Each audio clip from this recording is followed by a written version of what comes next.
Om Namo Narayanaye. Om Namo Narayanaye. Asmat Gurubhyo Namaha, Asmat Parama Gurubhyo Namaha, Asmat Sarva Gurubhyo Namaha. So today we're going to have a little bit of a discussion about a book called the Archana Paddhati. It's a book by, which was published in 1978 on the orders of Srila Prabhupada, edited by Jayatirtha Das and translated by Jai Sachinandan Das. Prabhupada initially wanted a very simple book on deity worship for ISKCON, and he wanted it modeled off the Archana Paddhati that Bhaktisiddhanta Saraswati, his guru, had instituted for his Gaudiya Math. So I actually have an original Bhaktisiddhanta 1935 Archana Paddhati, but of course it's in Bengali. And so today you can get Gaudiya Math Archana Paddhatis in Bengali, in Hindi. Some of the different mats have changed certain things, but the basic layout is pretty much the same as this English version also. Although the editing of this is a little bit problematic. It's not a step-by-step set of procedures like a proper prayoga. We thought that we'd have just a little bit of a discussion about the book and about Sodas Upachara, which means offering of 16 services or 16 articles of worship, which is the standard, the basic standard that we offer to any deity. So if we look in the book, and of course, there are also, I believe Narayan Maharaj's book group has had 3 editions in English also. They probably have an edition in Russian also. So they've also made an edition. It's interesting that the one which Jai Sachinandan, the edition that Jai Sachinandan translated from was actually printed by Devananda Gaudiya Math, and I have the actual book that he translated from, the copy that he translated from Jai Sachinandan from the BBT LA Sanskrit, ISKCON LA Sanskrit Department Library. So in any case, which, I mean, they're all slightly different from the original Bhaktisiddhanta book. And if we wanted to go through the Bhaktisiddhanta book, we could do that too. I think I have a scan of that somewhere, but it's of course still in Bengali. And we could go through that too and see how these differ.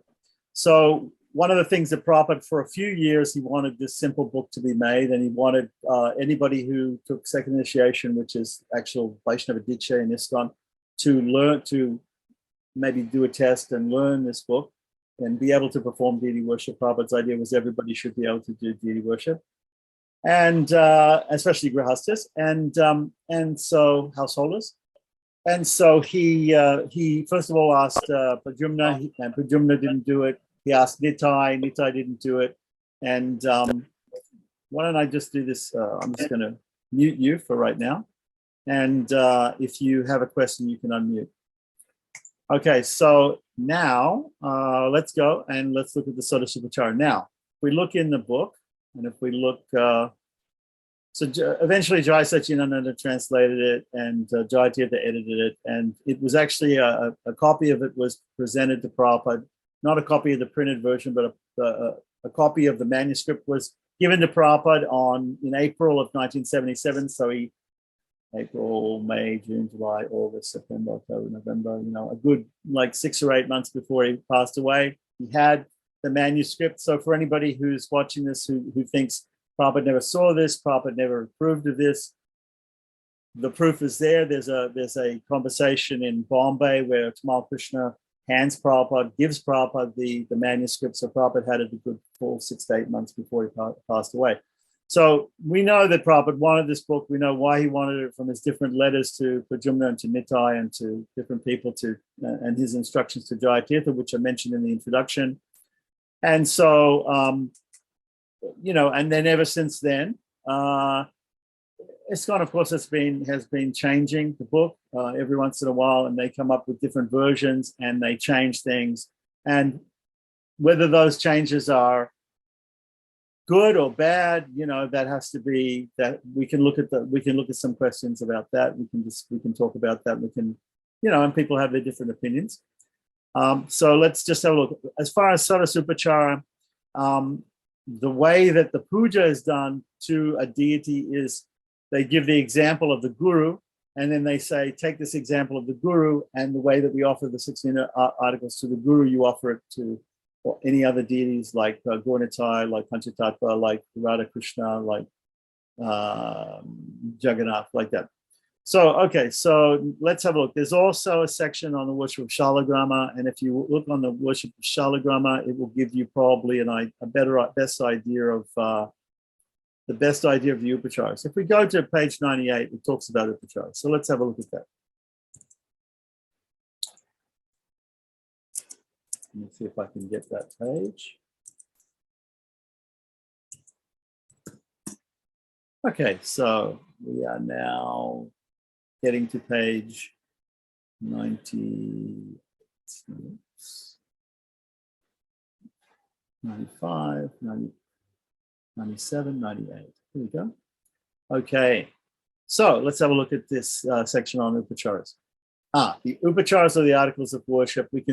Upachara also means services, let's say. The exact literal meaning I could look up in the dictionary if anybody's very interested, but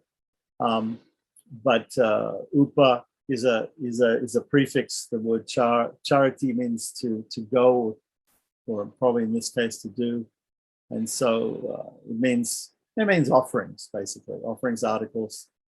Okay, so Archana Padati states that according to time and place, the Lord can be worshipped with 16 upacharas or articles of worship, 12 upacharas, 10 or 5 upacharas. So what right here, they're suggesting that there are different lists. There are different numbers. Okay, so they say 16, 12, 10, 5. Okay, so let's see what those are. And other people may have, we have another book by a scholar on puja who lists anywhere between 1 and 108, different services to offer to the deity. And there are in different texts and different manuals of the Agamas and Puranas and Pancharatras and different Hindu texts and Vaishnava texts, you'll find different numbers of, there's this standard 16 articles of worship. 16 is a paradigm, is an example of the standard number of articles that are offered. Now, why 16? Okay, so 16 probably because the Rig Veda Purusha Sukta, which is a very famous prayer or hymn in the Vedas to Lord Narayana, to Lord Vishnu, has 16 verses like that. Actually, in the Krishna Yajurveda, it has 18 verses, but in the Rig Veda, it has 16 verses. So according to the Rig Veda, it has these 16 verses. So if we use that hymn to worship Lord Vishnu, we can use each one of the verses, and you'll see this later on when we talk a little bit about the worship of Shalagrama. The Shalagrama stone, which represents Vishnu or Krishna, that is worshipped usually with the Purusha Sukta. So the Purusha Sukta has 16 verses. So according to that, they have these 16 services. Now, there may be more than 16 offerings, but there are these 16 traditional offerings. So let's have a look and see what the 16, 12, 10, and 5 offerings are. In all major temples, the deities are supposed to be worshipped with all 16 articles of worship, but for those householders or others who may have their own deities at home, it may not be able to offer 16 upacharas. They may offer 12, 10, or 5 upacharas according to their means. Anyway, this is their idea. Okay, so what I've seen in practice is that everybody offers 16 upacharas. 16 upacharas is the standard that people do. Now, also in Chaitanya Charitamrita, if you read in the, I believe, Madhya Lila, chapter 24, there's a description of all the things that Lord Chaitanya asked Sanatana Goswami to write in his book Hari Bhakti Vilasa about Vaishnava, Gaudiya Vaishnava behavior and Vaishnavas in general. And in that book, he tells him about offering upacharas. And in the purports there, Srila Prabhupada mentions, which he's probably getting from the purports of Srila Bhakti Siddhanta, on the same verse of Chaitanya Charitamrita, he explains there are 64 offerings that we can offer, 64 items that we can offer, like that. So there can also be a list of 64 upacharas. We can have a look at that too, if we want to as well. But for now, let's just look at these. Okay, so an expanded list is given in Hari Bhakti Vilasa, quoted by Srila Prabhupada and Chaitanya Charamrila. There you go. Madhya Lila, chapter 24, verse 33, for the Upacaras or articles of worship are listed as follows. So we have one, the Sodasha Upacaras, or the 16. Sodasha, dasha means 10. Sodasha means 16. Sud means 6. So 6 and 10, 16. 16 articles of worship are as follows: asana, a seat or throne for the Lord; swagata, greetings; padya, water for washing the feet; argya, a special kind of drink offered as a respectful reception. Actually, argya, this is somewhat of a mistake. Argya is water that you offer to a guest. Now, the guest can do different things with it. He can wash his hands with it. Usually, just washes his hands with it. He can sprinkle it on his head if he's feeling hot, or if he wants to wash his face with it, or whatever he wants to do with it. So normally, in Hari Bhakti Vilasa, it mentions that the argya is offered to the hands or on the head, like that. But in any case, normally we see in most pujas around India, the argya is normally offered to the hands for washing the hands. So just as padya is a special type of water for washing the feet, argya is for washing the hands. So we hear the mantras for offering padya and argya in many systems of worship in India are padayoho padyam samarpayami. I offer to the 2 feet water for washing the feet. Padyam. Padayoho means to the 2 feet. Hastayoho, to the 2 hands. Hastayoho agyam samarpayami. Now, we should be, of course, if we're offering to the Lord's hands, if we have a deity that has more than 2 hands, like Vishnu with 4 hands, or some deities of like Narasimha or Durga or something that have more than 4 hands, then we have to, of course, put things in, instead of saying padayoho, or instead of saying hastayoho, hastana, right? Hastayoho, hastesh. We would have to say the plural of hasta, right? Hastaha, hasta, hasta, hastam, hasta, hastam, hastina, hastatim, hastaya, hastaya, hastabyam, hastebyaha, hastat, hastabyam, hastebyaha, hastasya, hastayoho, hastanam. Hastanam means of the 2 hands, of the many hands, excuse me. Okay, so we'd have to adjust that mantra. Anyway, argya is normally offered to the hands, right? So this is one mistake that they make here, and they say it's a drink that's offered as a respectful reception. Actually, that's coming up. They have a thing called madhuparka. Madhuparka usually means a sweet drink or a honey drink. Madhu means honey. So madhuparka is actually a drink that's offered at reception. Here they say it's a special kind of food offered for reception. Madhuparka, yeah, it's made of honey and ghee and milk and sugar and yogurt maybe, or maybe just honey and milk or honey and yogurt, with a little bit of ghee or butter, whatever it is. It is not considered to be a food. It's considered to be a drink. Okay, so it's offered to the groom when he comes in the marriage ceremony. The father of the bride will respect and do vada puja. He'll worship the groom and offer madhuparka. So it's a drink that you offer to the guest. When the guest comes, you offer him a drink. So this is very common. People come to your house, they're guests. You say, would you like something to drink? And you offer them a drink like that. Okay, so that is madhuparka. So now in between that, we missed one out here, achamaniya. Achamaniya is achamana. So we do achamana. We sip water, chanting mantras to purify ourselves, and we similarly offer water to wash, for the Lord to sip also. That is called achamaniya. Achamaniya. So it's called achamaniya. Okay, so then after that we have shnana. Shnana means bath, bathing the deity.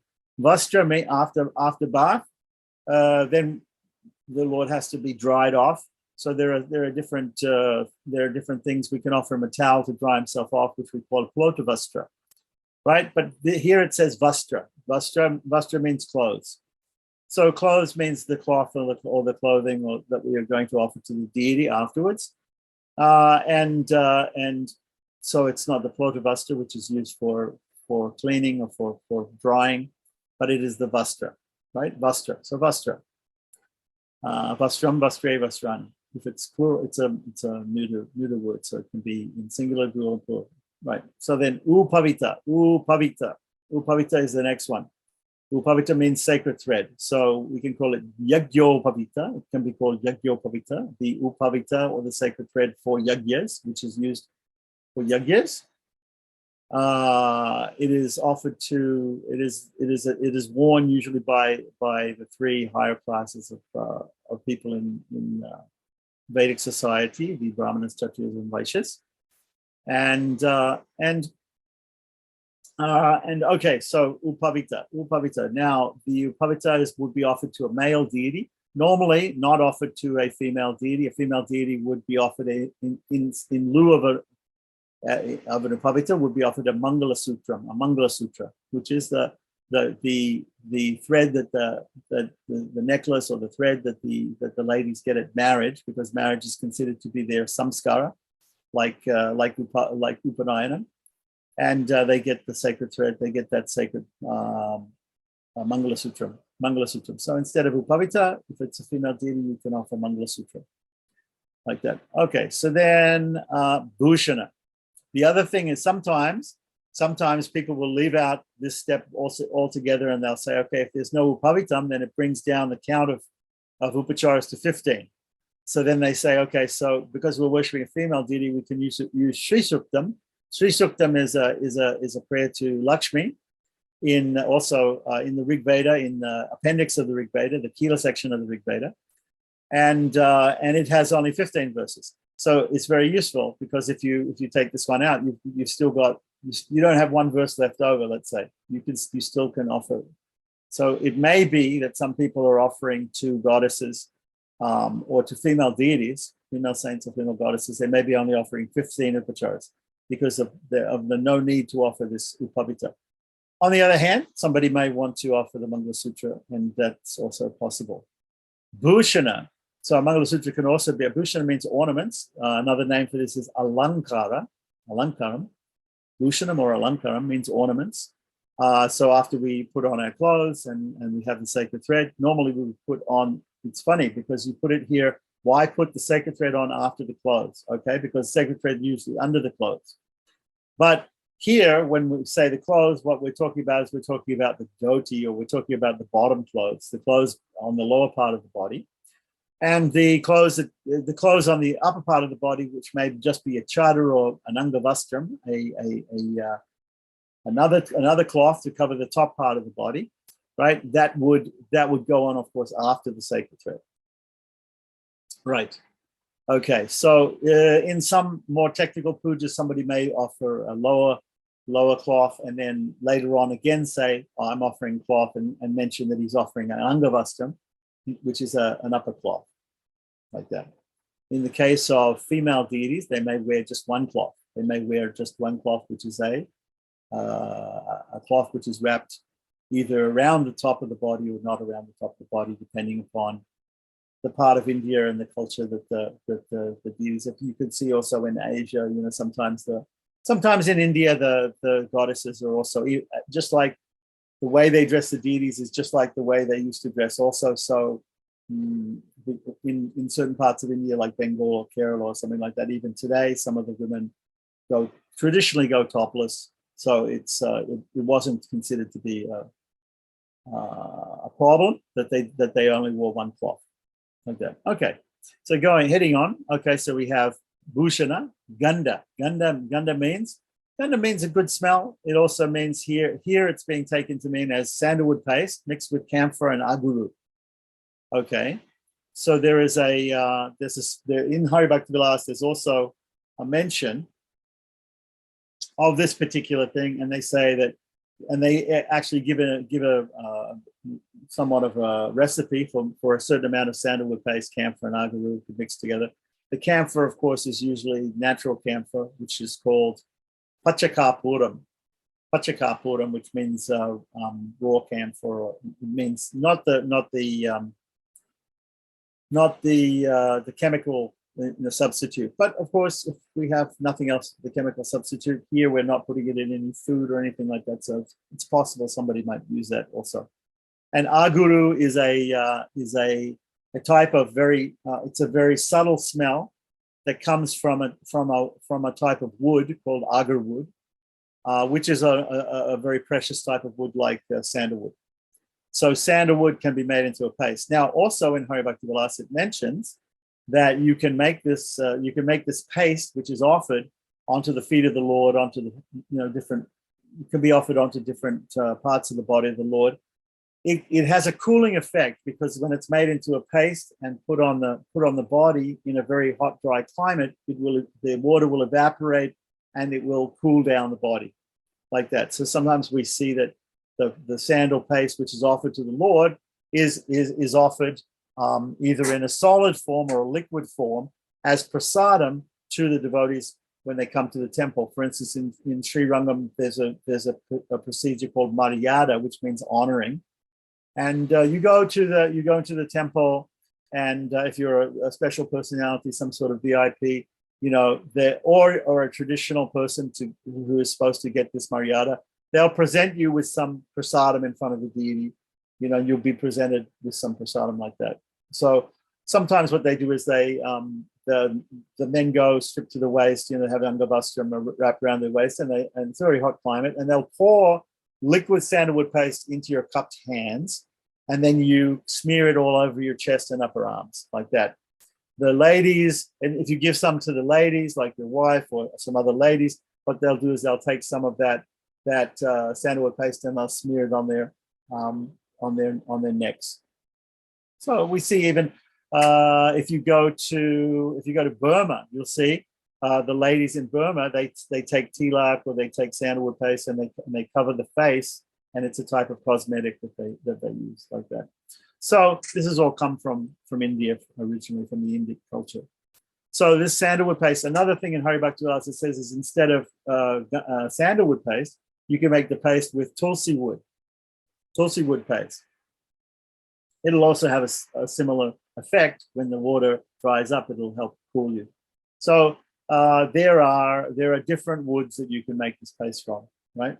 Specifically, it mentions sandalwood paste and tulsi paste. Okay, so then we have pushpa offering flowers. So these flowers would be either in the form of flower petals or in the form of full flowers, not made specifically into a garland, but loose. And they would be offered at the feet of the Lord, or they would be offered to decorate the Lord in different positions on the Lord's body. So, okay, or also placed in the hand of devotees or in the hand of his consort, as if offering to him. So this is pushpa. Pushpa is a service, right? So pushpam, again, it's a neuter word, pushpam, pushpe, pushpani, offering one flower, two flowers, or more than two flowers. So then we have dhupam. Dhupam or dhupa is incense. So it's a smoky, fragrant, either sticks or burning coals with fragrance added to them, with either what we call sambrani type of frankincense or something to make a nice smell. And also it can be used to make the whole place smell nice. We similarly, after the Lord's been bathed in Abhishek, we take the potavastra, which is the towel, and we purify it over the smoke of the incense like that, which also gives it a great fragrance, and like that dries it out a little bit, and then we use it again to dry a different part of the Lord. So dry a part of the Lord, smoke the potavastra, and then dry another part of the Lord. So this is called dhupam, incense. Today there's some very convenient incense. It comes in cones, it comes in tablets, it comes in powder, which can be made with a little solid metal cone made into cones, or it can come in the very easy form of what we call agarbatti, which is a stick, like a bamboo stick, which is coated with the chemicals that hold the smell. Like that. So, and there's different types. There's many different types. There's fluxo incense. There's a type of incense where they actually make of all the different ingredients. They make the incense and then they hand roll it onto the stick.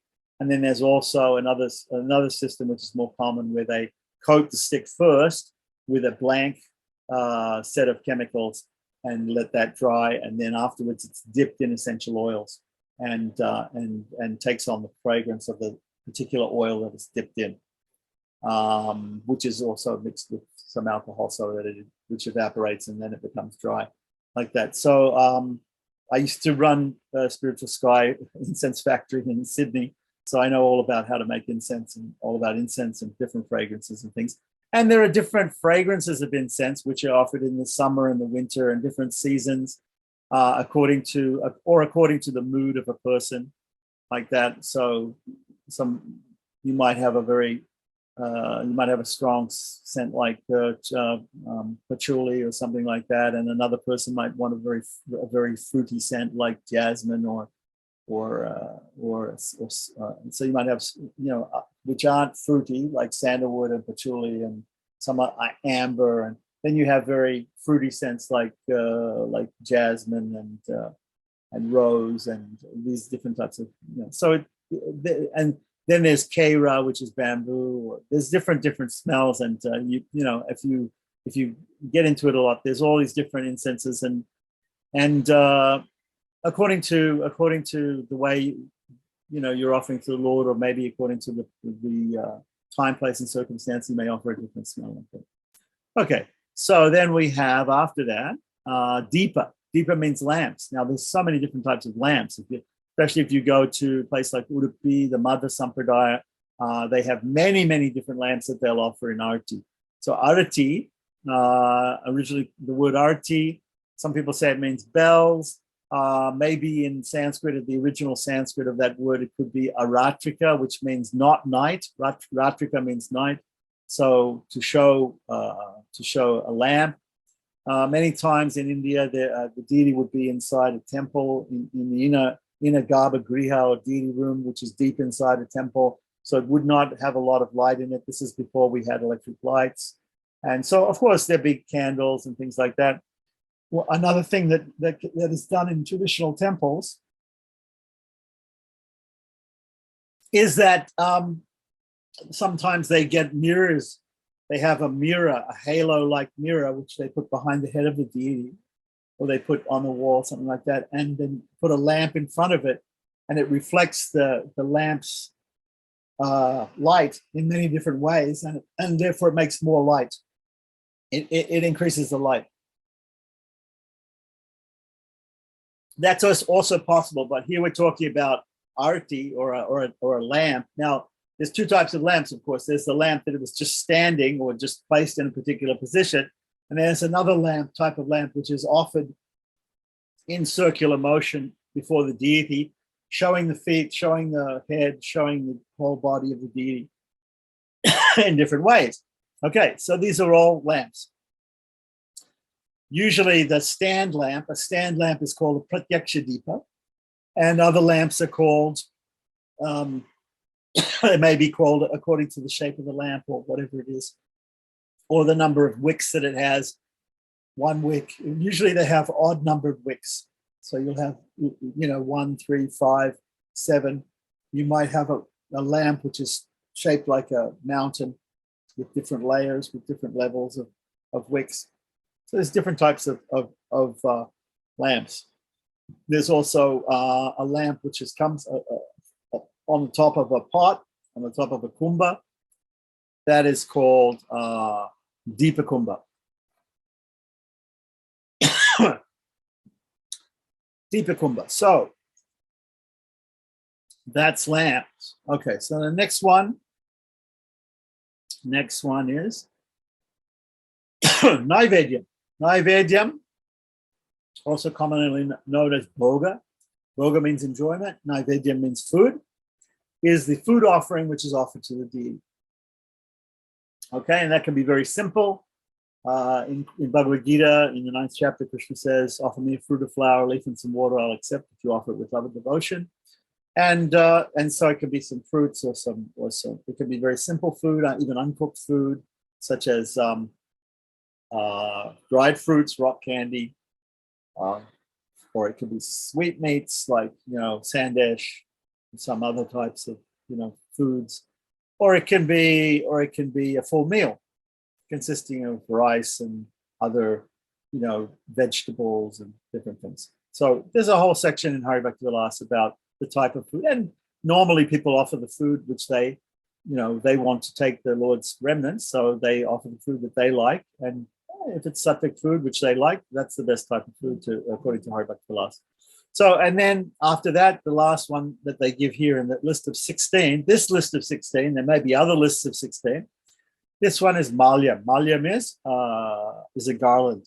So again, it could be any type of a garland. It could be a silk garland. It could be whatever it is. But normally it's a garland made of fresh flowers or leaves, or a mixture of fresh flowers and leaves, like that. And it goes around the neck of the deity like that. And you can also offer other types of garlands too. Sometimes people use flower garlands. They wrap them around the wrists or the ankles or around the crown, the head of a deity or something like that.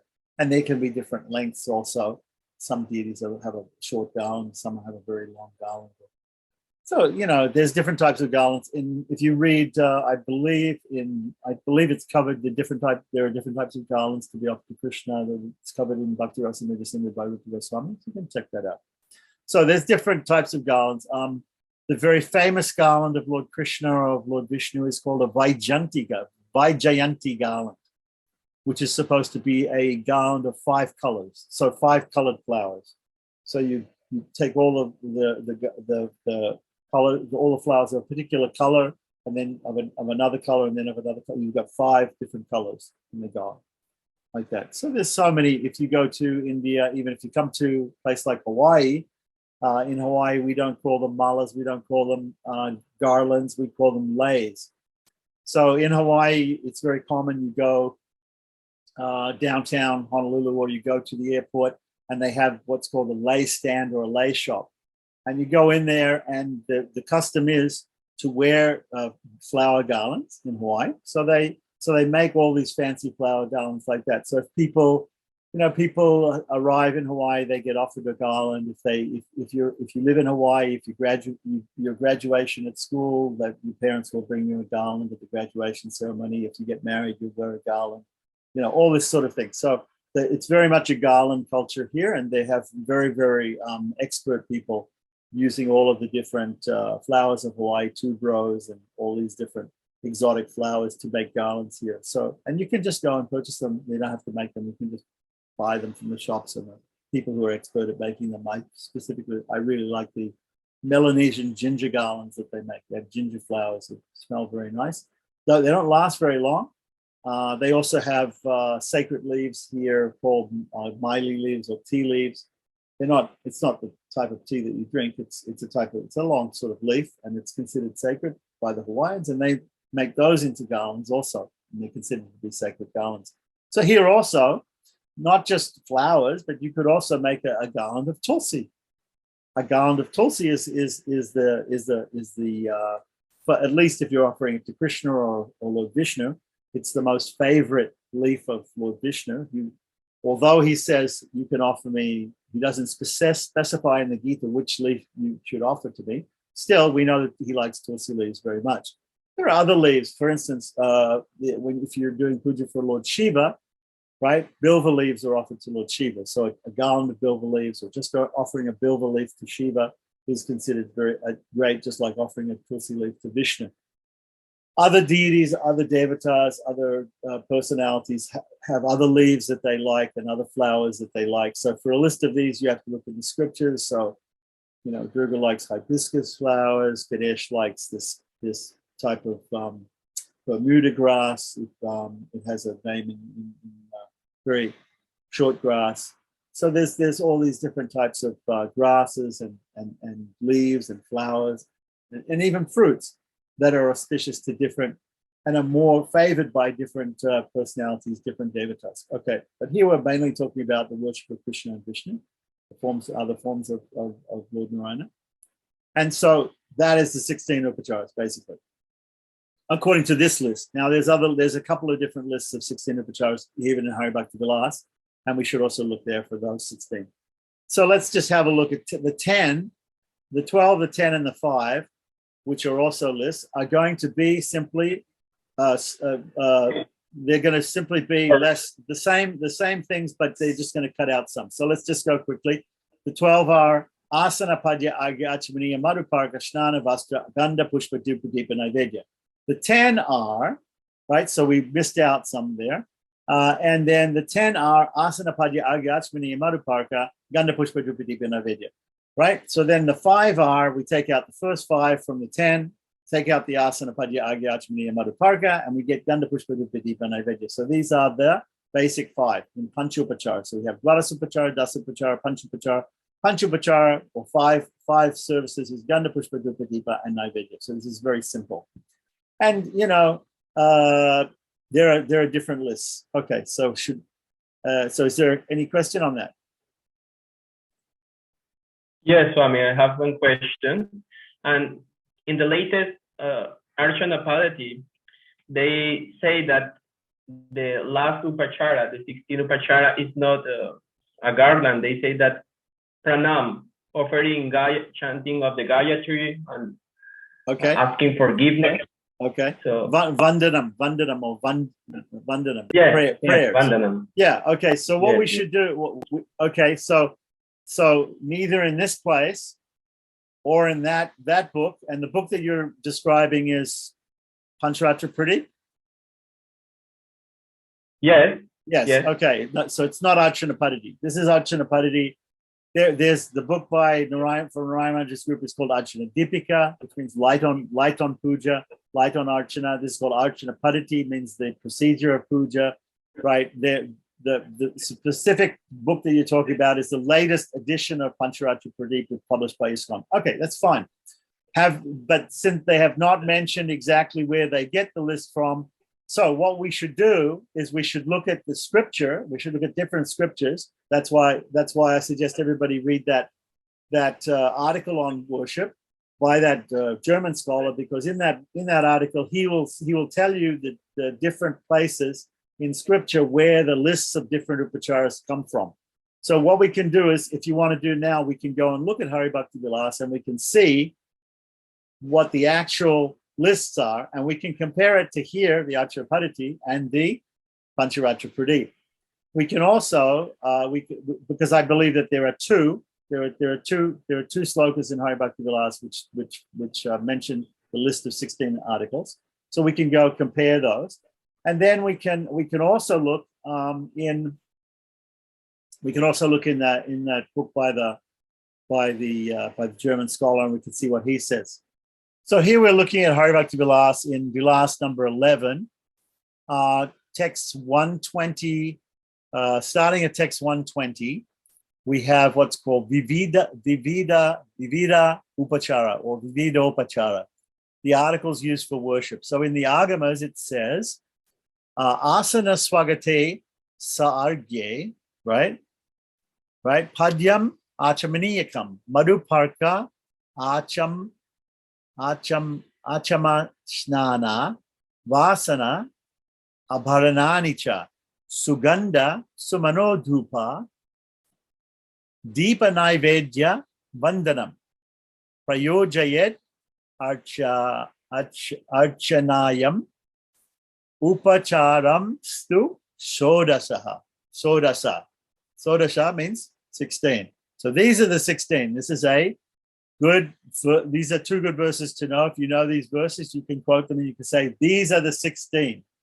So these are 16 ingredients to worship the Lord. They are asana, offering a sitting mat, swagata, greeting the Lord.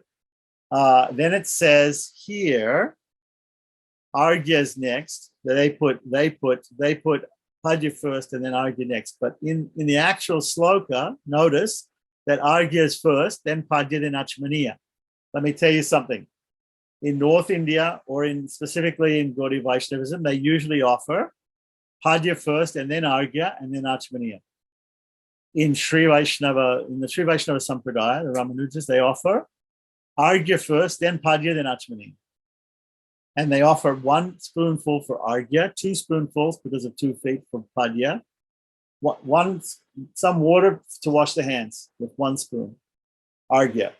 Water to wash the feet, 2 spoons, Padya. Water to sip, Achmaniya, 3 spoons. So 1, 2, 3, right? Now, the same numbers are offered, but the Gaudiya Vaishnavas and maybe some others, they're offering Padya, then Argya, then Achmaniya, which means 2, 1, 3. Okay. So here in the original Sanskrit, it says, first asana, Well, we can't say, look, in Sanskrit, the thing is in Sanskrit sloka is it doesn't necessarily mean because a word comes first, the action or the offering or the service has to be performed before the other service. But we can see that in general, with this list of upacharas, it's offered it's given in the sloka in a one by one in a successive list. So asana first, offer an asana, then swagata, right? So now, maybe when a guest comes to your house, maybe you greet him first at the door, you say greetings to you, and then you offer them a seat. So swagata before asana. But anyway, here it said asana, then swagata, then argya, then padya, then achmaniya, right? Then madhuparka, then achmaniya again. And it doesn't count twice. It doesn't count as two different offerings. It's because you've already offered achmana. The next offering of achmana is offered after madhuparka to cleanse the mouth after drinking the madhuparka, which is a sticky, sweet drink. So as a palate cleanser or to wash out, to clean the mouth, right? We have to take the achmana again, right? So this second achmana sometimes is called purna achmana. Purna means again, right? So when you first offer achmana, you say idam achmaniyam or achaman samarpayami, and when you offer it the second time, you'll say idam punachmaniyam, or you'll say punachmaniyam samarpayami, like that. Okay, so that's the second achman, and it's not counted as one of the 16, right? And then snanam, bath, vasana. Vasana here is vasana abaranani. Vasana probably means the dressing, right? Vastram. And then abaranani, we saw it was the word bhushana was given there in the list in the Archana Padati, right? It means the same thing. Abaranani, alankaram, bhushanam, they all mean the same thing, ornaments, right? Then we have sugandha, good smells, right? The sandalwood paste, right? Then we have sumano means, I'm guessing it means on his body. I'm not sure about that. Dhupa means incense, deepa, lamp, then naivedyam, then the food offering, then vandanam. As you said, they have changed this from the old Jayanti Dachina Padati. They've taken from this in Hari Bhakti Vilasa and they put vandanam, which means the offering of prayers at the end of the worship. Prayojayed, prayoga comes from this. So it's a procedure. This is the procedure of deity worship, archanayam, right? Upacharamamstu sodasaha. These are the 16 services or ingredients of worship, right? So there are 16 ingredients of worship for worship of the Lord. The offering of a sitting mat, greeting of the Lord, the offering of argya, the offering of padya, in that order, achmaniya, madhuparka, achmaniya again, bathing the Lord, dressing the Lord, decorating him with ornaments, smearing sandalwood paste over his body, and offering flowers, incense, a ghee lamp, food, and prayers. These are the 16. So let's just count them up here. 1, 2, 3, 4, 5, 6, 7, and this doesn't count.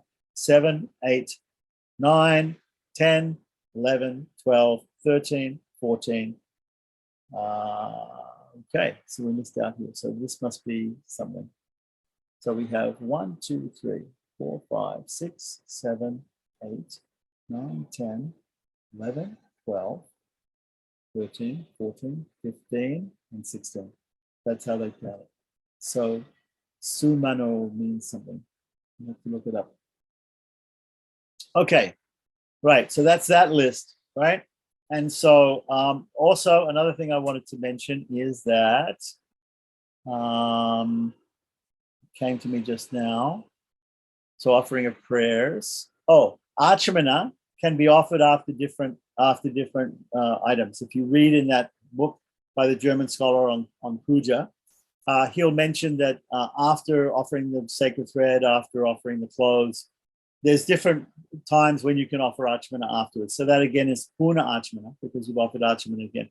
The way the Sri Vaishnavas do it is they divide the whole puja into 5 sections.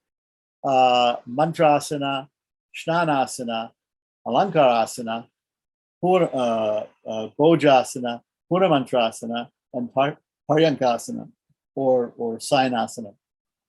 So it means first is an offering of prayers, Mantrasana, right, which is the asana and the swagata, right, and then you have the offering of the bath, which is the Snanasana, with all its different parts to it.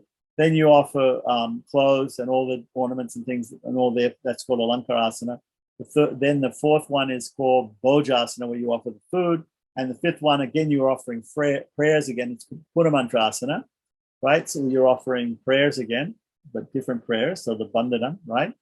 And then the sixth one is called Payankasana or Sayanasana. You put the Lord to sleep, or he goes back to Yoga Nidra. He was in Yoga Nidra. He was being worshipped by eternal associates and eternal servants.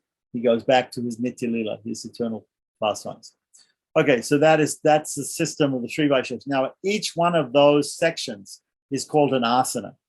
And so there's sadasanas, six of those sections, 5 or 6. Sometimes people do 5 and they don't do the last one, but you should do the 6th and you put the Lord to sleep also, of course. So then each one of those starts out with the offering of Arghya, Padya, and Achmani. So at each section you offer Arghya, Padya, Achmani. Right. So that's called the Sadasana system. Give me Panchasana, 5 asanas or 6 asana system of worship, which is followed by the Sri Vaishnavas. It's based on the Pancharatra directly. Okay, so now we've looked at verse 120 and 121 from the Agamas, a list of 16 articles. Let's look at the next verse. The next verse gives us another list, let's say. So we're not sure where this comes from. He says the first, Gopalvada Goswami says, and Sanatana Goswami, they say this comes from the Agamas. There are many Agamas, of course. We're assuming that this comes from Vaishnava Agamas, like the Pancharatra Agamas. But it could come from any Agamas, because the worship of Shiva, the worship of Devi, the worship of even the Buddhists and Jains, they probably offer the same sort of articles of services. So we don't know exactly where this quotation comes, the first quotation comes from, and neither do we know where this one comes from. But this one probably comes from a different one. This one is, or it could be from the same source, and it says, it gives the 10.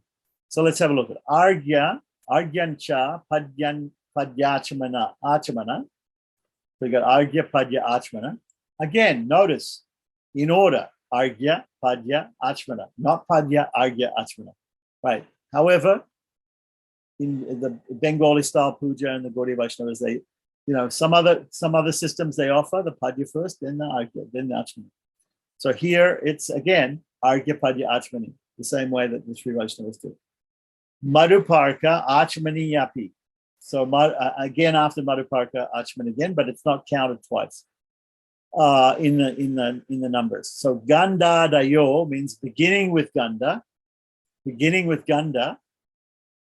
Naivedyanta, ending with food, beginning with sandalwood paste and ending with food. Upachara dasa kramat. Kramat means one after another, right? These are the 10 upacharas, the 10 services. So this is the definition, this first verse, text 122 of the 10 services. So we saw 16, now we see 10.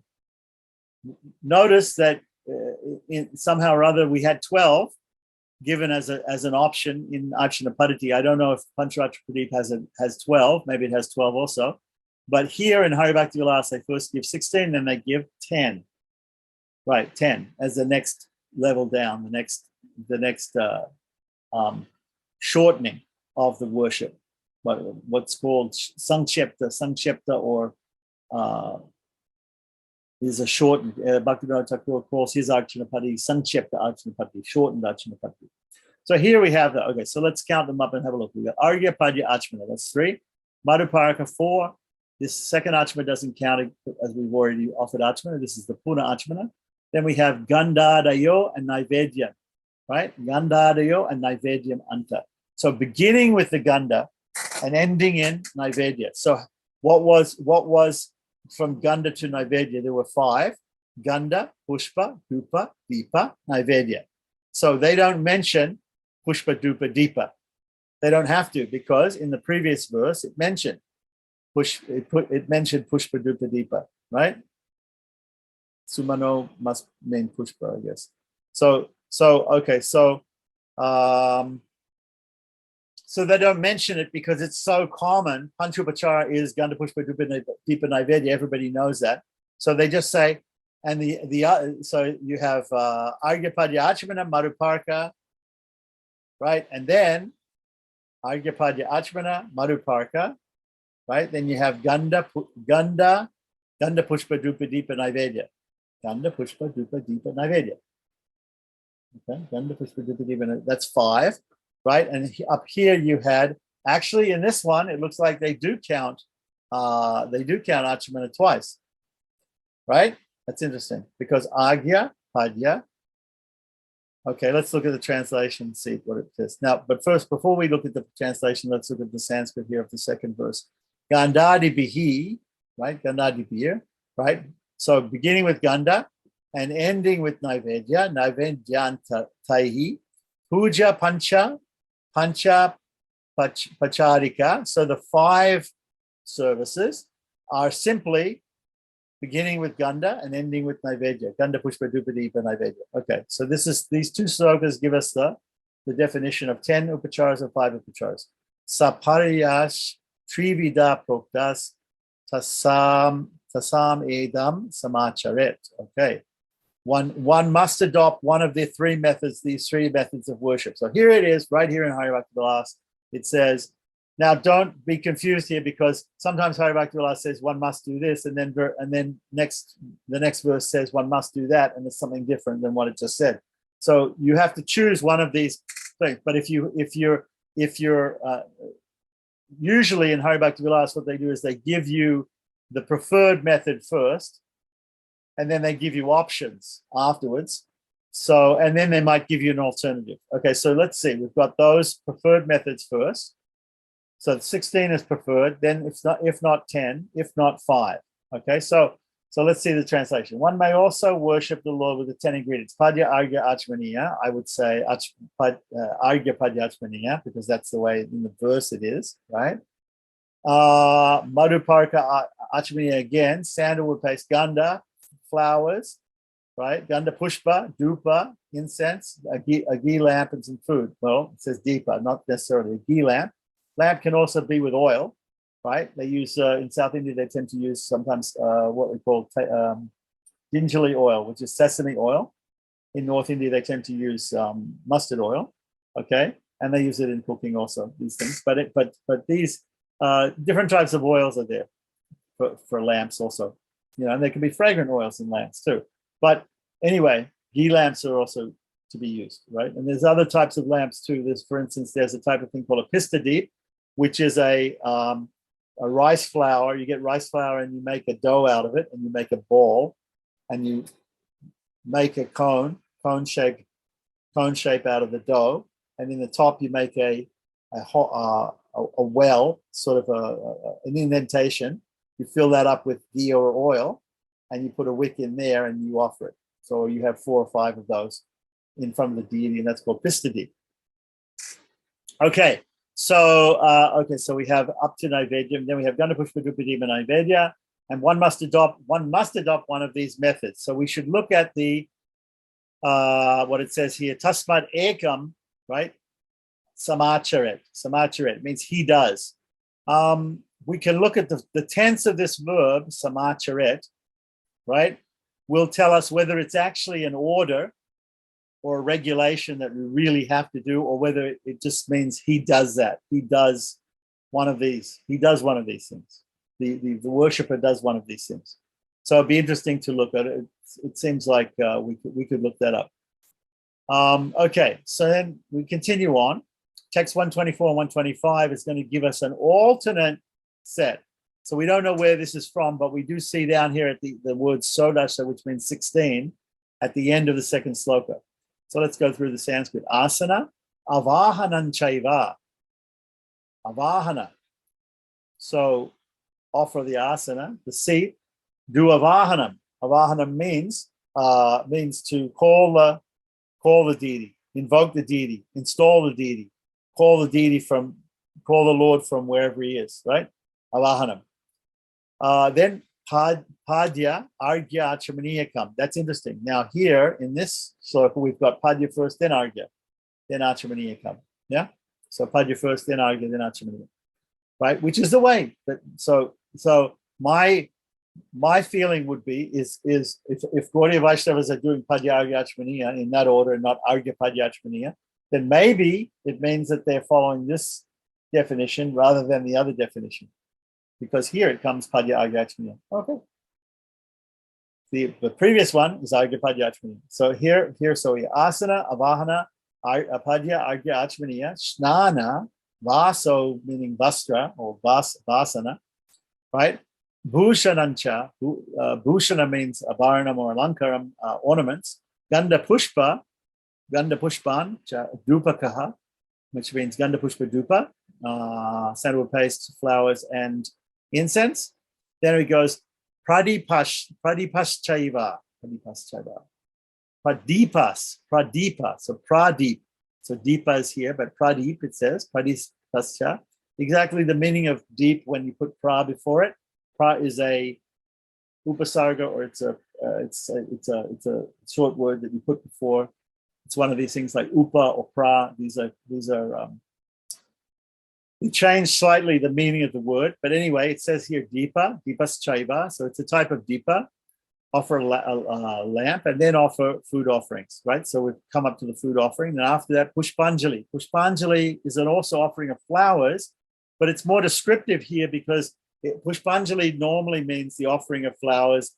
Anjali means the two hands cupped together or placed together in front of the chest. This is Anjali Mudra.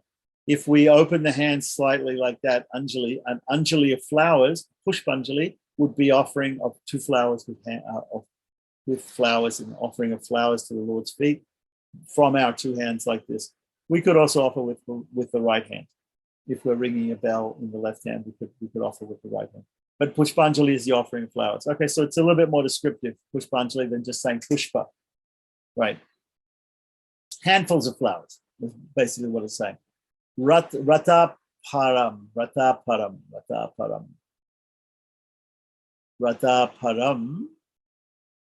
Okay, I'm not sure what that means. Anyway, pradakshina. Pradakshina means going towards the south or going towards the right. So if you're facing east and you go to the right or to the south, then it's going clockwise. So pradakshina means going clockwise, circumambulation of the deity, not anti-clockwise, clockwise, showing the right side of the body to the deity. There's also a thing called atma pradakshina where people stand up, and with their hands folded, they turn around themselves. There are different types of pradakshinas that you can do, but normally we think of the pradakshina as you actually travel around the deity like that. But in puja, you may be sitting in one place. To do an atma pradakshina, you stand up and just turn around like that. Okay, so then we have namaskar. Namaskar usually means what we call dandavat pranams, or usually in the case of males, females, usually panchanga pranams, shastanga pranams. Shastanga pranams with eight limbs of the body, one sa asta pranams, right? 8 limbs of the body, one fully prostrates before the Lord. Ladies, or sometimes men also can do 5 limbs, bowing down 5 limbs. There are cases where I've seen sculptural evidence in Sri Rangam. There's sculptural evidence on the floor of one mandapa where you see both a man and a woman doing shastanga pranams. So it's not absolutely forbidden that women can do shastanga pranams. And also in some temples in South India, like Tirupati, they do what's called dandavat pranams. Dandavat pranams, or pradakshina pranams. Dandavat pradakshina pranams, or like that, where people prostrate fully and they roll and they go around the deity while prostrated, like that, always keeping their hands like this towards the deity. So that's called atma pradakshina, or it's called what's it called?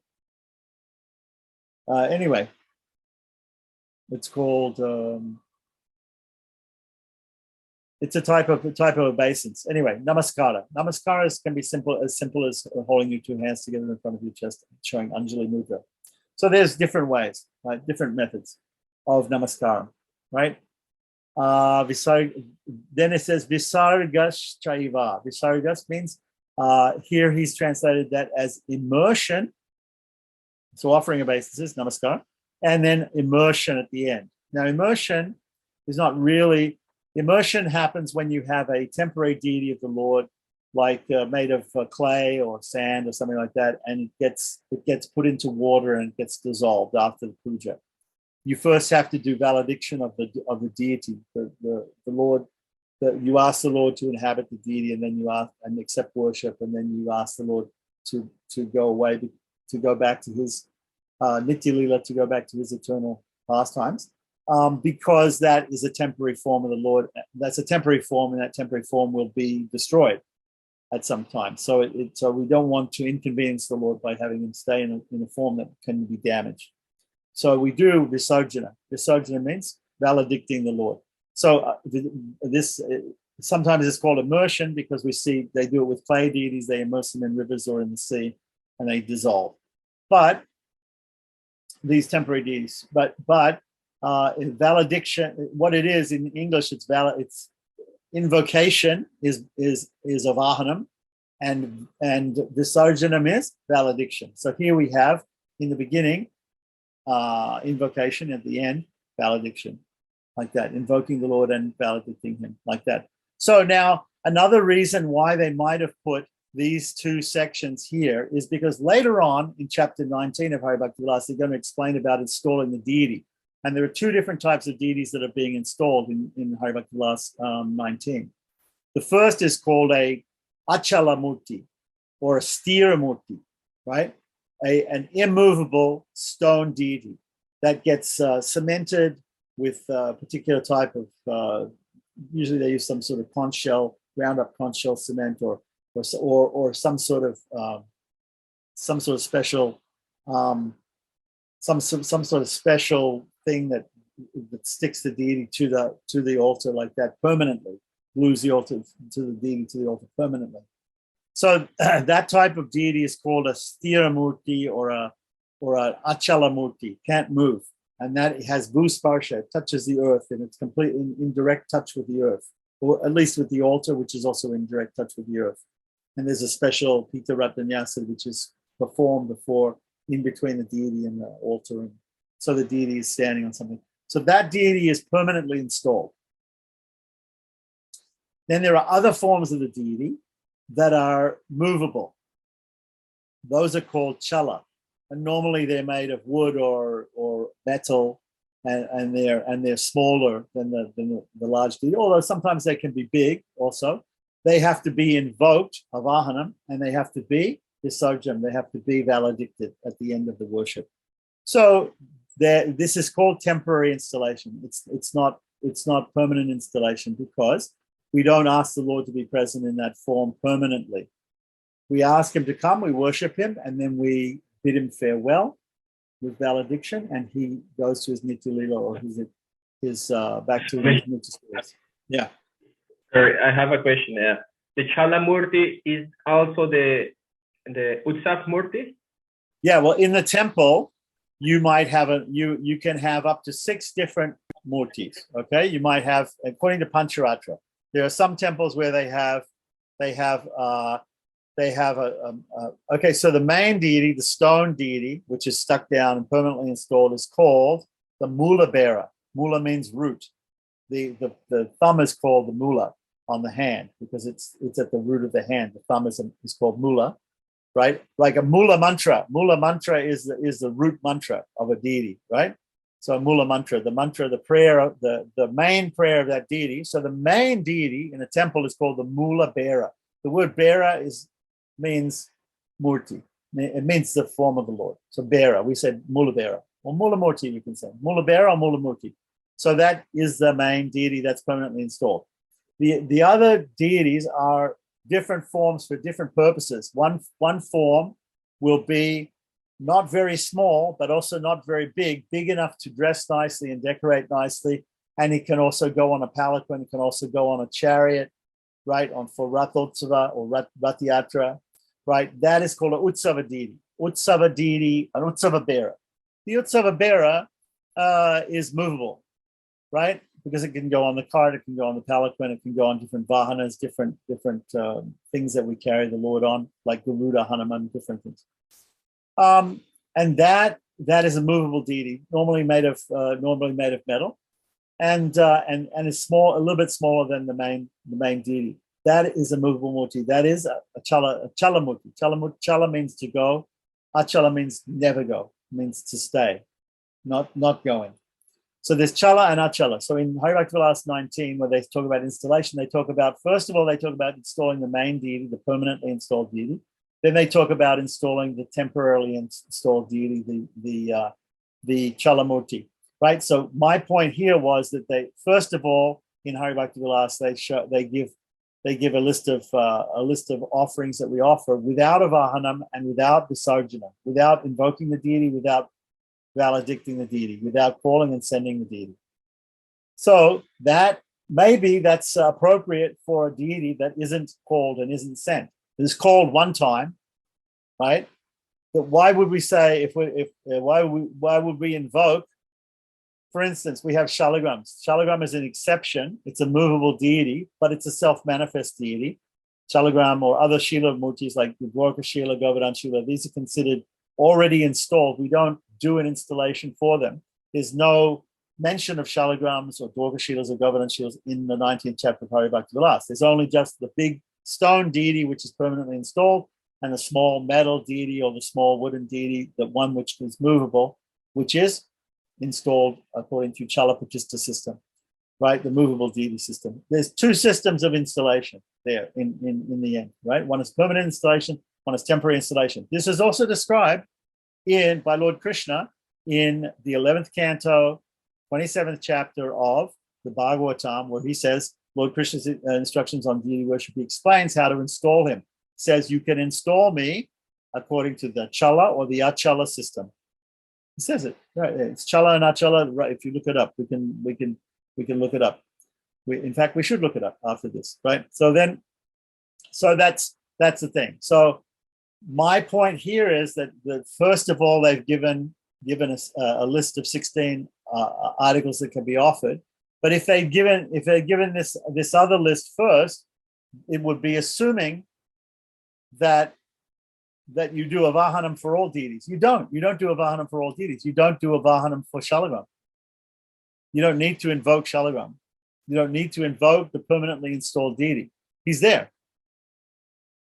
You don't need to do Visarjana with Shalagram. You don't need to valedict Shalagram. You don't send him away. He's always there. You can put him to sleep, but you can't send him away.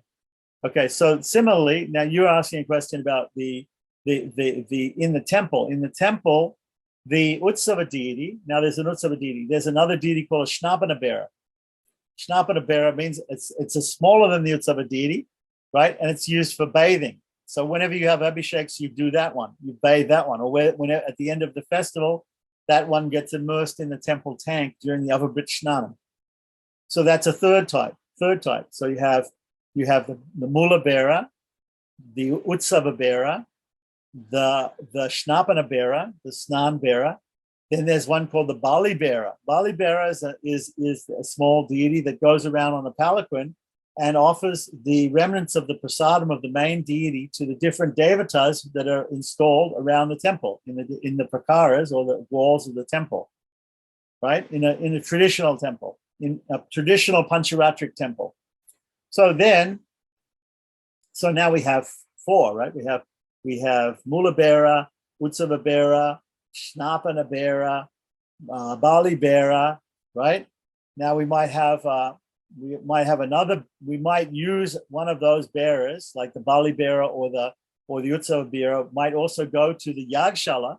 The inside the temple, there will be a place where Nitya Homa is performed, where a fire sacrifice is performed, and the Lord goes and observes that.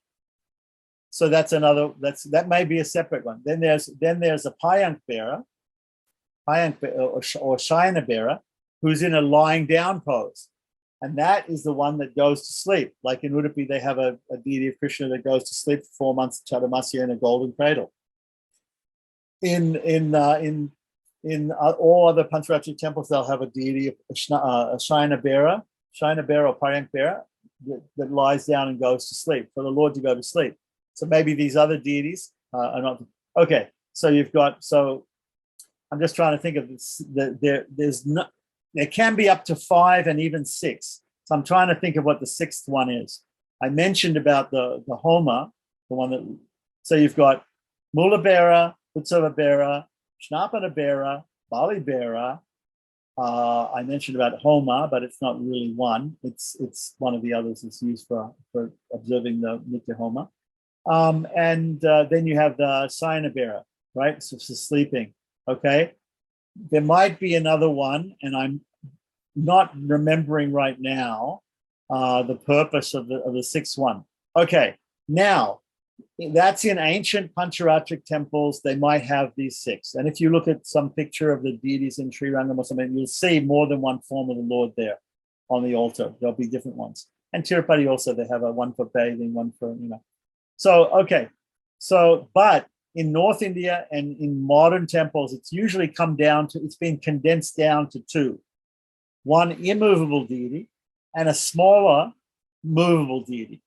And they do everything with the smaller movable deity. So the Utsava deity in most temples, modern temples or North Indian temples, the Utsava is a smaller metal deity, and that one is bathed. That one goes on processions.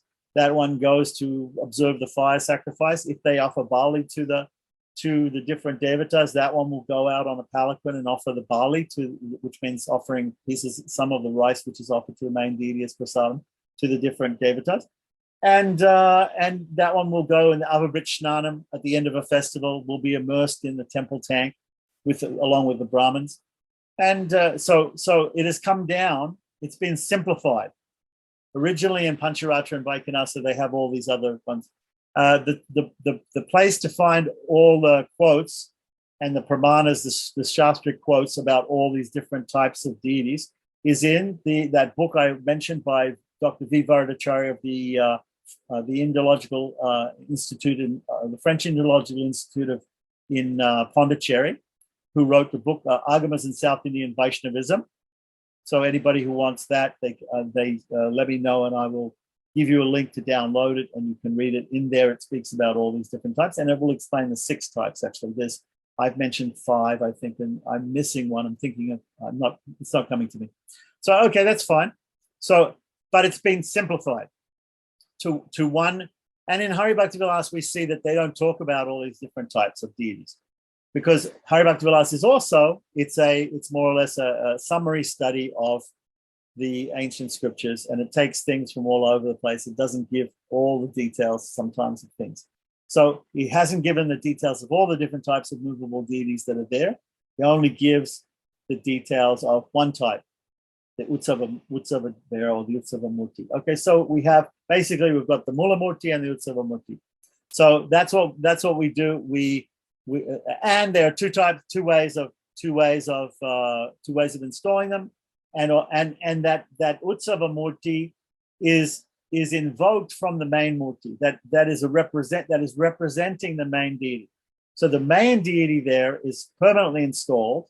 So if I want to offer a chariot ride to Lord Ranganatha, who is permanently installed and cannot be moved, then his Utsava deity is taken out and put in the chariot, in the Ratha for the Ratha Utsava or Ratha Yatra, and is taken on the ride. And to please the permanently installed deity, with a boat ride or a chariot ride or something like that, we do Tepotsavam or Rathotsavam, and we take the movable deity, of course, because we can't take the permanently installed deity because he's stuck there. So that's the point.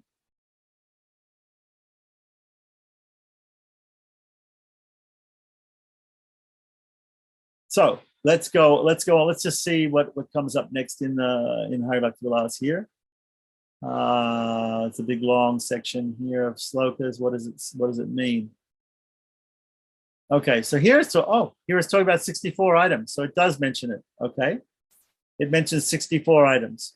Okay, so I'm not going to go through the Sanskrit. Let's just look at the English here. Some recognized authorities have prescribed 64 ingredients for the worship of the Supreme Lord. Now, to actually get all of these to get a focus on exactly what this is, instead of just reading, because the person who translated this book, I think, translated from Hindi. I don't know if he's a Sanskrit scholar. And he has a Hindi version of Hari Bhakti Vilasa, which he translated it from. So it's much better if we really want to go into detail, we have to look at the actual Sanskrit words and then also look at the commentary, if there is any, by Sanatana Goswami, the Digdarshini Tika. But anyhow, for now, let's just look at the 64 ingredients. Right. So although the ingredients can vary according to the opinions of various authorities, we herein give only one set of these ingredients, these 64 ingredients. Okay. So 1, wake up the sleeping Lord by chanting Vedic mantras, playing musical instruments such as the veena, or reciting prayers while standing before him. I'll give you an example. In Sri Rangam, they have a person come and play the veena just before the deity's waking up, or just as the deity's waking up, that person is playing veena. After the veena player is finished, normally what they would do is they would do a thing called Vishvarupam. There are certain prayers to be chanted. Sometimes in some temples they have a Suprabhatam, which is a specific prayer to wish the deity good morning. Kausalya Suprajarama Purva Sandhya Pravartite Utistanada Sadhula Kartavyam Devamanikam, which is a verse from the Ramayana, which they say, please wake up. Utista Govinda, Utista Garudaja, Utista Kamala Kanta, Trilokyam Mangalam Kuru. These 2 verses are usually chanted. And then many temples in South India have their own specific set of prayers. Venkateshwara Suprabhatam, Parthasarthi Suprabhatam, Rangaraja Suprabhatam for Sri Rangam, Parthasarthi for Chennai. In different places, they have different Suprabhatams. Even the deity of Narasimha, Prahlad Narasimha in Germany that I installed 40 years ago, they have a Suprabhatam specifically for that deity in Sanskrit. Okay, so that's first of all, that by reciting, standing before him. This is called Vishvarupam. The Vishvarupam means in ISKCON they'll say Mangalarti when we see the deity for the first time in the morning, right? But then in Pancharatri it's called Vishvarupam. Okay, so then it says number 2 to chant all glories. Chant all glories. So usually when you come before the deities, you chant Jai, Sri Sri Radha Govinda Ki Jai, whatever. Chant some praise of the Lord, like that. Or in Tirupati, they chant Govinda, Govinda, like that. Okay, so chant all glories to the Lord. Okay, so then number 3, offer obeisances. Again, there's different ways of offering obeisances, from just folding your hands to going flat out, Sastanga Pranam or Panchanga Pranam, different ways. To perform Mangalarti. Now, Arti, as I said, means, some people say it means bells, other people say it comes from the Sanskrit aratrika, which means to show some lights or lamps, to get away the darkness of night, which is called Ratri, aratrika. So Mangala means auspicious. So every arti which we offer to the deity is actually auspicious. But particularly here, when we say Mangalarti, if you say Mangalarti in ISKCON or the Gaudiya Math, they'll understand it to be the first arti that is offered, the first offering of lamps to the deity in the morning, usually, like that. But Mahamangalarti, you'll hear this in all over South India, you'll say, at any time, they may say, now we're going to offer Mahamangalarti. Okay, could be any time of the day. It's an auspicious arti, offering of lamps. Okay, so then offering a sitting place, right? That's asana, right? Offering a twig or a toothbrush. This is called dantakasta. Dantakasta is also usually offered with a jihva nitlehana or jihva ulehana, means a tongue scraper afterwards. So first they offer a twig for brushing the teeth. The same thing which is mentioned in Hari Bhakti Vilasa that we do, brush our teeth with a toothbrush. Right, and the toothbrush in the ancient times was a twig which you would you put the twig in your mouth and you bite the bark off and take the bark out, spit the bark off of the first part of it. And then between your molars, you crunch up the inside of the twig until it becomes like a brush, and then you brush your teeth like that.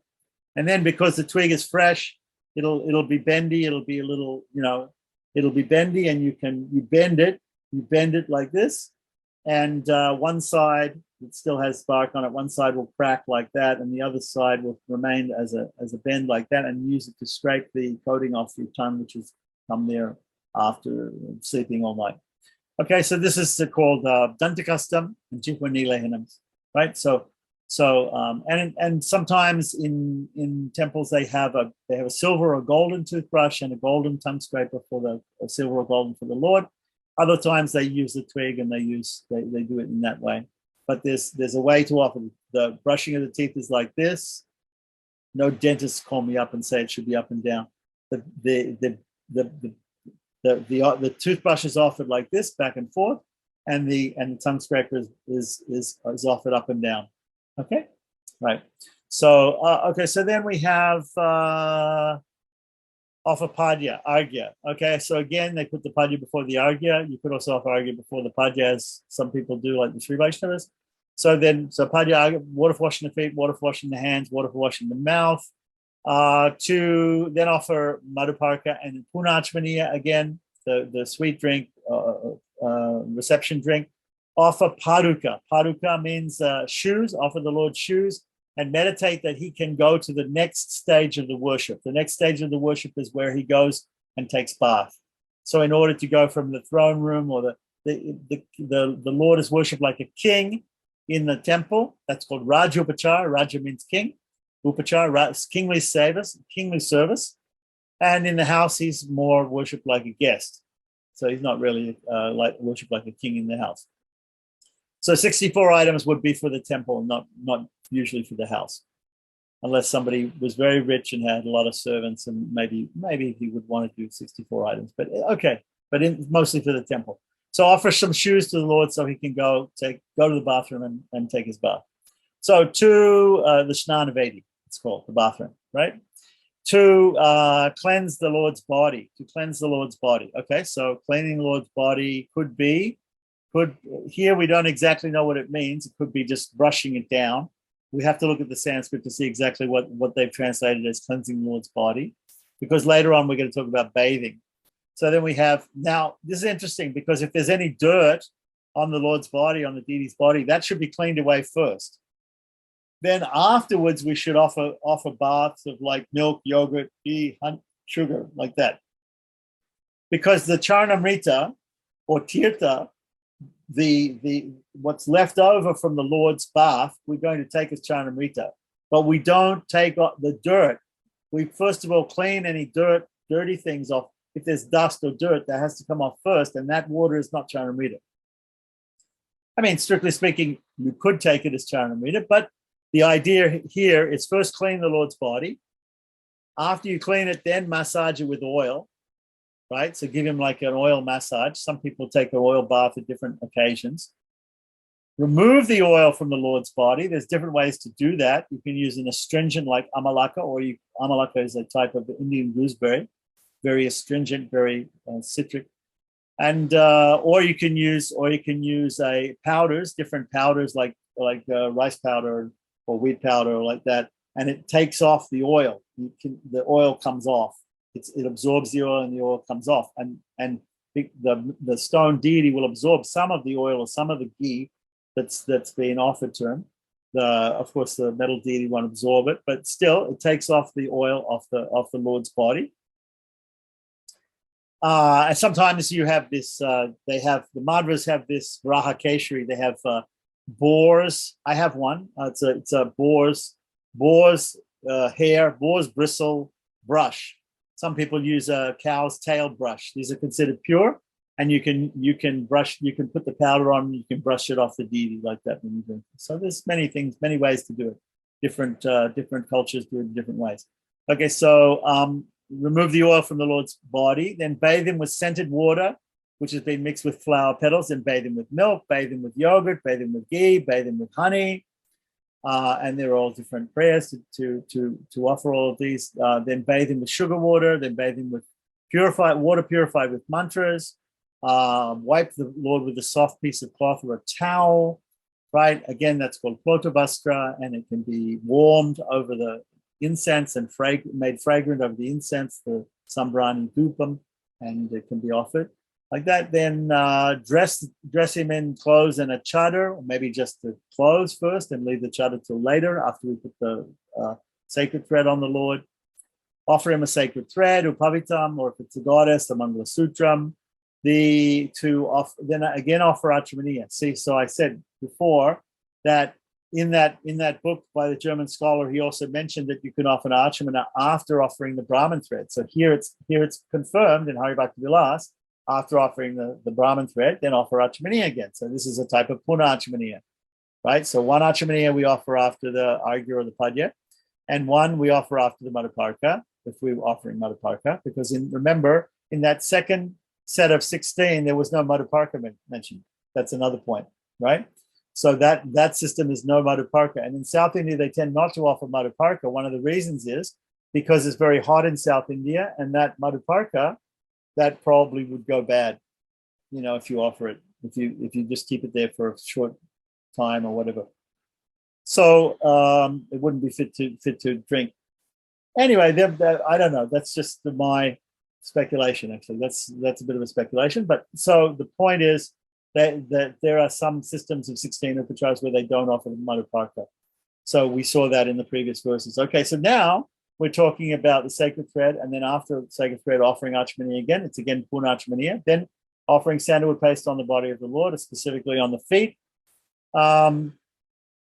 We also do this at night, and we also clean that off in the morning when we wake the Lord, and we also put some more on at night. Sometimes they put big balls of sandalwood paste on the Lord's feet at night, and then they distribute that to devotees the next day.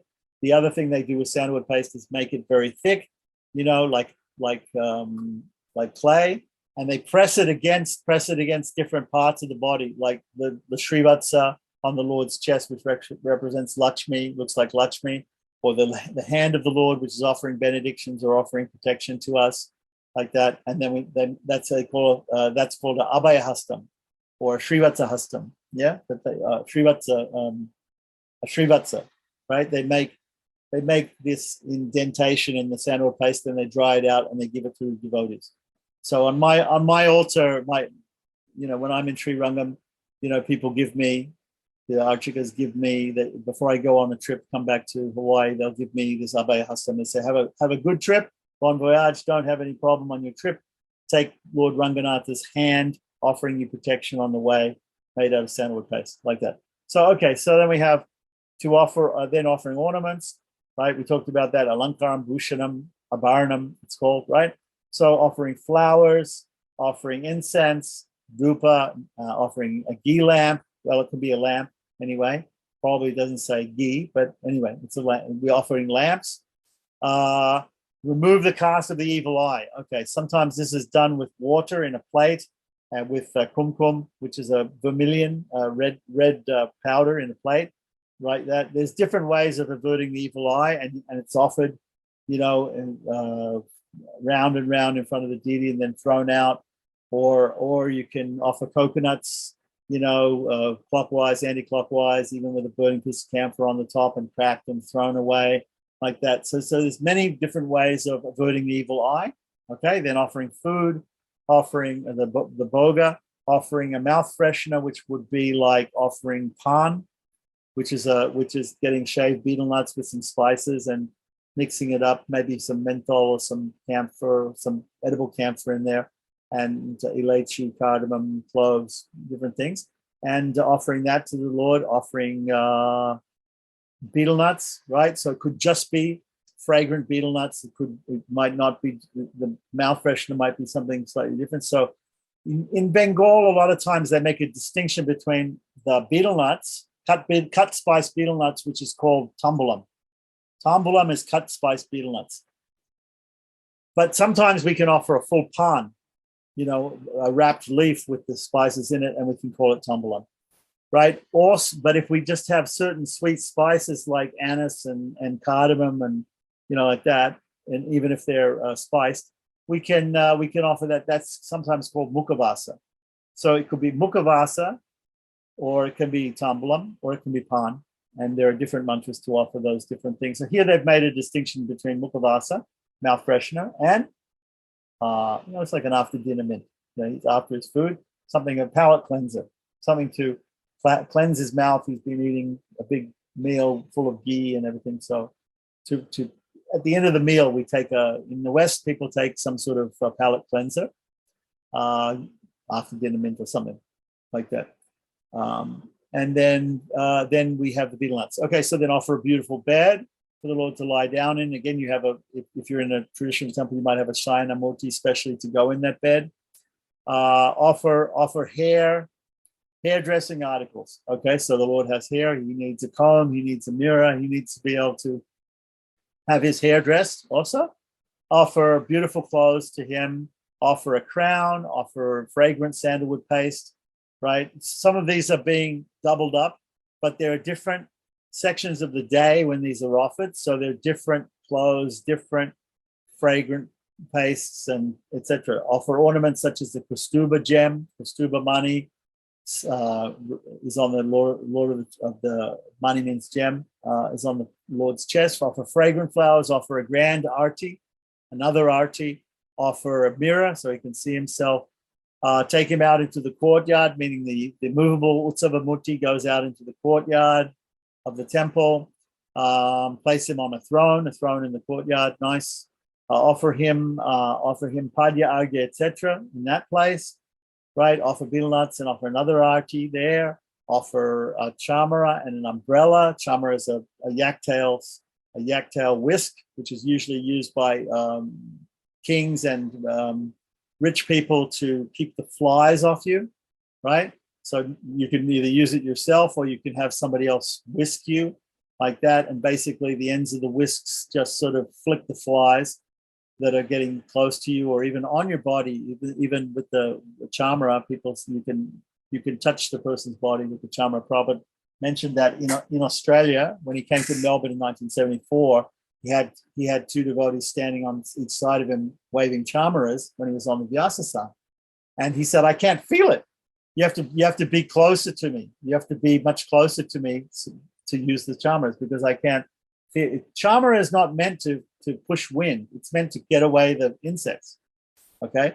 Fan is meant to wind. So there are different types of fans. There are fans made of bamboo. There are fans made of palm leaves. There are fans made of silver or gold, metal fans. There's different types of fans. Okay. There's the overhead fan that goes back and forth. In some Vrindavan temples, they have a system like that. So many. It's called a panka or pankaja. Oh, no, not pankaja. Pankaja means lotus, excuse me, Sanskrit. Panka in Hindi. So, okay, so we have where are we up to? We're up to the Arti Mira courtyard. Padyanagya again, an umbrella. Offer an umbrella, different types of umbrellas there are. For instance, in some places like Thailand, you have a three-tiered umbrella, and a white three-tiered umbrella can only be held over the king. So the king is considered an incarnation of Vishnu, right? He's called Rama the 10th or Rama the 9th, right? In Thailand, his capital city is Ayutthaya, which is just another name for Ayodhya. And he's considered to be even in Nepal, the king was considered an incarnation of Vishnu. This comes back to the Indian idea in Indian culture where we understood the divine right of kings. Even in Europe, the kings had this idea. They used to tell people that they were descended from heaven. In Japan, also, the king was supposed to be an incarnation of the sun god. So this was in medieval times, the king was considered to be the representative, and the king, of course, is a Raja Rishi. He's supposed to be a Raja Rishi. He's supposed to be the representative of God, and to and to be honored just like we honor the guru as non different from God. The king is also considered like a type of guru for the citizens. So he is supposed to be well versed in the scriptures, and he's supposed to be a good man, a pious man, an honest man. And he is considered to be a representative of God. So in these countries, they still have certain things. So they offer an umbrella like this. A special umbrella can only be for the king of Thailand. So we can have things like that. So special umbrella for the Lord. In Kanchipuram, they make these special umbrellas. I used to get these made and take them to different ISKCON temples for the festivals and things. And they have in different parts of India, but they have these big flat white umbrellas with sometimes with the multicolored tassels coming from them that they make in Kanchipuram. Kanchipuram is specifically known for Kodai in Tamil, which means big umbrellas. So they offer these umbrellas to the Lord, especially when he goes out on a procession. in Sri Rangam, the Lord has a gold umbrella that they carry with him when he goes out on the palanquin just around the house. If he has a big procession, he has huge umbrellas. So umbrella can be offered, chamara can be offered, fan can be offered. They haven't mentioned the fan here yet, but fan can be offered, right? Then we have to sing before the deity. So people sing different tunes. In South India, they sing Sanskrit verses. They sing the Tamil verses, the great prayers of the Alwars. So in North India, in Gaudiya Vaishnavism and other Vaishnavas, they sing the Abhangs, they sing the bhajans, they sing the different prayers by the great acharyas, and you sing kirtan, of course, dun, repetition of the Lord's holy names. So to play musical instruments before the Lord, it's obvious. Mridanga, kartals, whatever sort of musical instruments. Dance before the Lord, circumambulate the deity. Once again, pradakshina, going around clockwise. After circumambulating, offering obeisances, offering prayers at his lotus feet, vandanam, holding the Lord's lotus feet to one's head. Right now, not everybody can touch their head to the deity's feet, but the pujari should do it. They should bow down and they should touch their head to the feet of the deity, right? But in South India, they have a special system where they have the Lord's shoes, and they put the Lord's shoes on a ceremonial mount, a small pitam, a small throne, and they touch that to the people's heads that come. That's called setari, like that. So that in that way you can also the Lord can give you the grace of touching his shoes to your head. So if you're not a pujari, that's the way to touch the Lord's feet. So touch the remnants of the flower garlands to one's head. People give you Lord's flower garlands, touch them to your head, or wear them on your body, the pavitras, which are also silk garlands, which are offered to the Lord. That's also mentioned in Hari Bhakti Vilasa. Throughout the year, if we make any mistakes, unknowing or knowing, in deity worship, then we offer these at a certain time of year, and they alleviate, it's a prayaschitta to alleviate the known or unknown offenses in deity worship. So we can wear those when we do our puja, or we can wear those when we're in some special occasion, some special ritual. Also, they have, Gaudiya Vaishnavas, they have that type of thing that they wear, which includes some of these pavitra malas. It can include some of the rope used to pull the cart of the Lord, the Rath cart, or the Rath Yatra, Rathotsava, the Ratham, which in Tamil is called a Ter Utsavam. And people keep these things. They are prasadam, the old clothes of the Lord. After he's finished using them, you can also wear those on the body. These are all purifying. So then, so touch the remnants of the flower garlands to one's head. So either tulsi or flower garlands to the head. Honor the remnants of the Lord's food. Take prasadam, right? That's simple enough. To sit before so this is actually a part of deity worship, is to take the remnants of the Lord. It's prasadam. That's actually part of deity worship. If you don't do that, you haven't done the deity worship properly. You have to take prasadam. Okay, so that's very interesting. So then, what have we got here? Honorable, sit before the Lord and massage his body as he's getting ready to sleep. Make the Lord's bed at night, soft bedding, covered with fragrant flowers. Make a gesture with both hands to invite the Lord to come and take rest in the bed. Glorify him, celebrate his arrival in the bed. In Sri Rangam, they have a special system where they have the people standing, playing veena, and other people singing, maybe even other people dancing, and they have a procession. In Udupi, they have a procession with somebody playing the flute, where Krishna goes to bed. On his way, he goes around, he comes out and he goes around the deity room, and then he goes and he's laid in the golden cradle to go to sleep. Right, so there's many, many different ways of doing this, but in general, he's just giving the general outline.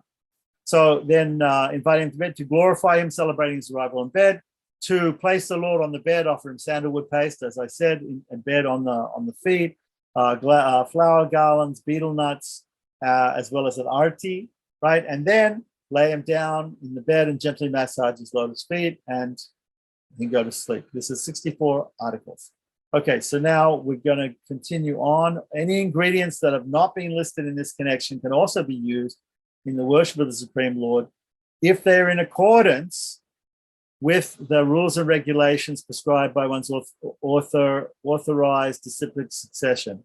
And I think we covered all the we didn't see in Hari Bhakti Vilasa the mention of 12 upacharas, but we saw that in Untitled Chapter, and we also, maybe that's in Pancharatra Pradeep, you can check for me. And so we have to find out where that's from, but there is that change from Malya to Vandana, which they did, which shows you that perhaps there was a mistake in Untitled Chapter, or perhaps they were following a different list. But if you go by Hari Bhakti Vilasa, that particular system had Vandana at the end, had offering prayers at the end. Om Namo Narayanaya. Om